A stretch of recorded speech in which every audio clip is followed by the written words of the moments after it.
الفنان سامح حسين من الفنانين اللي وشهم بشوش وطيب، وده بيحصرهم في شخصية الساذج والعبيط زي الفنانين اللي اتكلمت عنهم قبل كده في حلقة طه أبو دقة، زي أشرف عبد الباقي ومحمد سعد وصلاح عبد الله. بس مقابل الفنانين دول كانت فرصة سامح أضعف في تجربة نفسه في أدوار مختلفة لأن حجم نجوميته كانت أقل، مع إنه لا يقل موهبة عنهم. أنت لما بتشوف شخصية ميشو الحاوي مثلا، الإبداع فيها مش إتقان أداء الشخصية الشريرة قد ما هو الاختلاف تماما والبعد عن باقي شخصياته. يعني هو بيقدر يكون مختلف تماما في لغة الجسد وتون الصوت وتعبيرات الوش، بينجح تماما يتخلص من الوش الأبله أو الطيب، على عكس أشرف عبد الباقي ومحمد سعد اللي حتى هما بيعملوا شخصيات جادة ملامحهم مش بتتحول بالكامل. يعني هو مميز عنهم في النقطة دي. يعني الأستاذ أشرف عبد الباقي لما بيبرق غصب عنه بتحسه كاتم الضحكة. سامح مختلف تماما وقادر على التحول ده، ودي نقطة تحسب له، ولكن الكل غافلها. بدأت أصدق موضوع إقصاء الملتزمين. أصل عندك يوسف الشريف أهو قاعد من بعد ما قالك أنا ضد التلامس، وبعد ما اتكلم عن المنظومة بتاعت دكتور محمود صلاح قال بس بينزل صور وعامل فيها روبرت داون جونيور.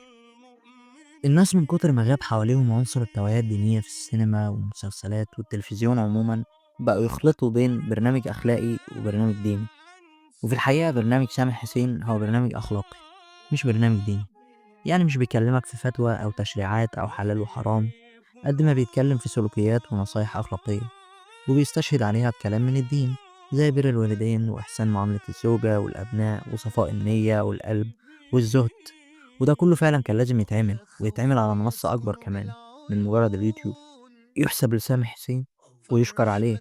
ولكن هل برنامج واحد من النوعية دي كفاية؟ الحقيقة إنه لأ. إحنا محتاجين برامج من النوعية دي أخلاقية يعني، وكمان برامج دينية صرف، بس تكون بنكهة سامح حسين. يعني مش مجرد مذيعة محجبة معاها شيخ أزهري بيجاوب على أسئلة المتصلين. معلش انا عايز ارد لان دي تقدر تقول سلف مشترك بينكم، مش برضه سلف مشترك. ماشي يا مولانا.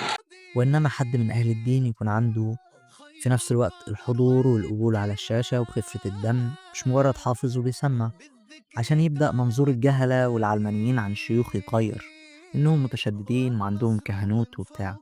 محتاجين حد من دارسي الإعلام وعنده كاريزما يقدر يشرح المعلومة ويقنع الناس بيها. محتاجين كمان مسلسلات وأفلام تنتصر للدين وتتجنب فيها كل شيء مخالف، ولو فيلم واحد في السنة، ولو مسلسل واحد كل موسم، بس يكون بجد. يعني ما يكونش فيه تبرج ولا تلامس ولا مزيكا ولا شتايم وصوت عالي. عمل ينتصر للدين بجد، مش عمل صوفي بينتصر للضريح وللولي وللكرامات. وأهم حاجة قلبك، ومش مهم تعرف تتوضى ازاي. ومش عمل بيسيء للشيوخ وبيقدم عنهم صورة نمطية سيئة عن الدقن والجلابية والتكشيرة وزبيلة الصلاة. وما تقوليش فعلا إن الأعمال اللي بتسوق صورة الشيوخ دي بتعرض رأي، لأن أنت مش بتقدم رأي مقابل بينصرهم، ولا حتى بتقدم رأي مقابل بيظهر الصورة السلبية لأصحاب الديانات التانية في المجتمع. زي ما أنت بتقدم المتطرف من الإسلام، عمرك ما قدمت شخص متطرف من الديانة المسيحية كنموذج سيء وإن الكل مش زيه، ولكن ده بيعكس مثال بسيط وسيء من المجتمع. أنت بتخاف من رد فعل أصحاب الفئة دي، لكن جاي على المسلمين من سنة 70 لحد دلوقتي بتطلعهم متطرفين، وده واحد. محتاجين عمل واحد يرد على شبهات بني علمان. إنما هي كده مش متكافئة، مسلسلات وأفلام وبرامج كلها انحلال وأفكار مغلوطة عن الدين. خد اللي انت عايزه من الإسلام والله محبة وأهم حاجة نيتك، ومفيش قصادها عمل بيمثل الرأي الآخر. الدين ما ينفعش يجتمع مع هواك الشخصي، وإلا تبقى انتفت فكرة التكليف عنك. أصل هيبقى فين صعوبة مهمتك والتحدي اللي انت محطوط فيه والاختبار لو انت جاي تاخد من الدين اللي مناسب راحتك وبس، ومفيش أي تنازلات منك ولا تضحيات ولا مجهود ولا صعوبة. جنة ايه اللي انت تستحقها كده؟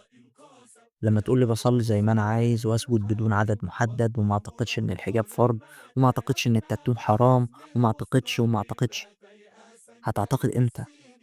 هتخرج من دور المحايد امتى؟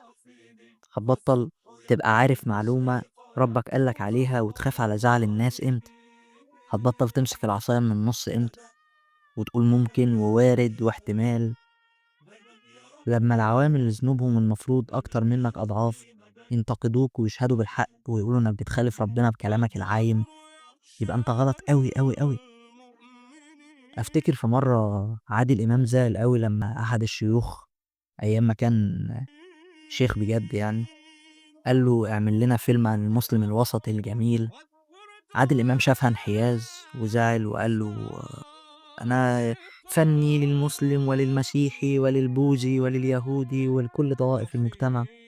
لكن ما زعلش لمّا قدّم تقريبًا ربع أعماله عن المسلم المتطرف، وما اعتبرهاش وقتها انحياز وتسويق لصورة ممثلي الإسلام ومغالاة في الصورة النمطية بتاعتهم. انصروا الدين بجد، طهّروا أرواحكم، ما تحكموش الإعلانات والفلوس في عمل واحد لوجه الله، وبعدها نبقى نشوف حوار الفن ده.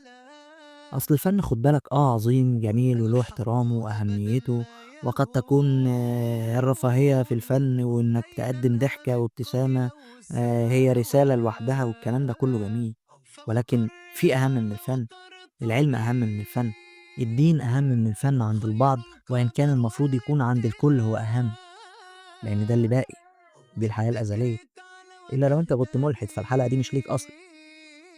في النهاية أتمنى إن سامح حسين يتم إنتاج عمل تاني له زي قطايف أو تمديد قطايف لموسم كمان على التلفزيون، وإلى جانبه شيوخ بينطقوا بالحق بجد، وفي نفس الوقت عندهم الحضور والقبول وخفة الدم بأفكار جديدة مش مجرد أسئلة وأجوبة.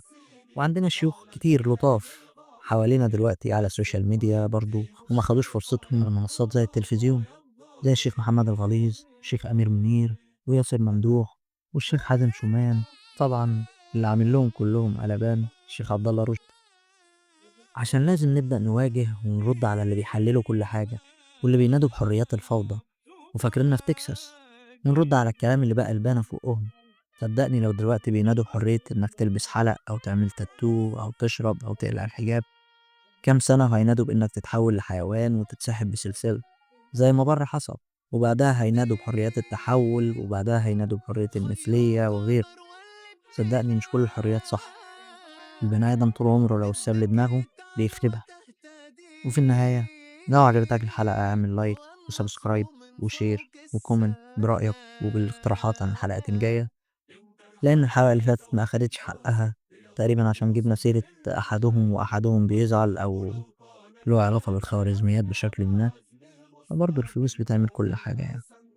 وبس، السلام عليكم. ومن